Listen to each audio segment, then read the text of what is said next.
নমস্কার বন্ধুরা, Lily's kitchen লীলাবতীর হেসেলে আমাদের আজকের রেসিপি শোল মূলো। অত্যন্ত জনপ্রিয় এই শীতকালীন বাঙালি রান্নাটি আমরা কিভাবে বানাবো সেই পদ্ধতি আপনাদের সাথে শেয়ার করব, দেখতে থাকুন। শোল মূলো বানানোর জন্য শোল মাছটাকে এইভাবে ছোট টুকরো করে কেটে নিয়েছি। আপনারা চাইলে বড় মাছের পিস দিয়েও এই রান্নাটা করতে পারেন। মাছে নুন হলুদ মাখিয়ে নিচ্ছি, নুন দিয়ে দিয়েছি আর সামান্য হলুদ।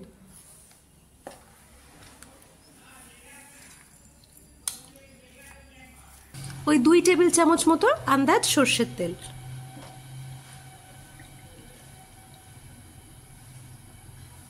তেল ভালো রকম গরম হয়ে গেছে।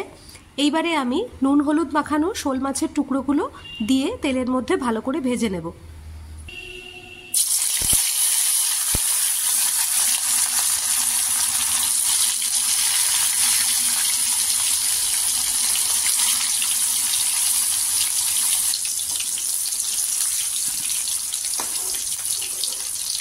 এইভাবে লাল লাল করে মাছের টুকরোগুলো আমরা ভেজে নেব।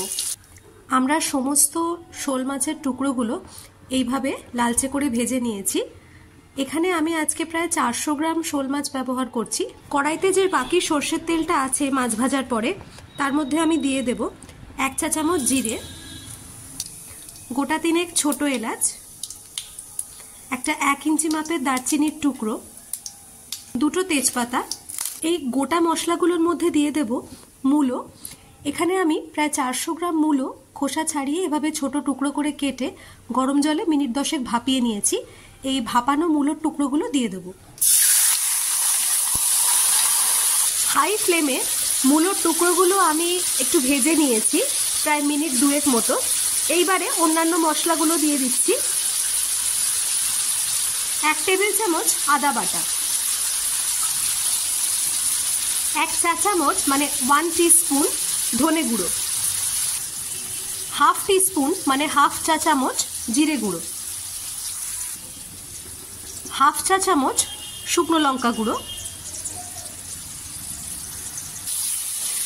সব মশলা ভালো করে মিশিয়ে নেব। প্রয়োজনে সামান্য একটু জল দেওয়া যেতে পারে। স্বাদ মতো নুন দিয়ে দেব, হলুদ গুঁড়ো। মূলো আর সব মশলা ভালো করে কষানো হয়ে গেছে। এই পর্যায়ে আমি 1/2 কাপ মতো জল দিয়ে দেব।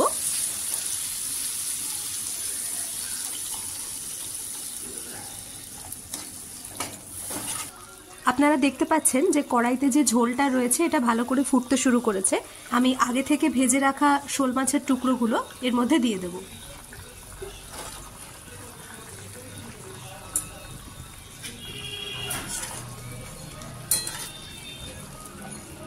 ঢাকনা বন্ধ করে 5 থেকে 7 মিনিট আমরা এই মাছ আর মূলোটা সিদ্ধ হতে দেব।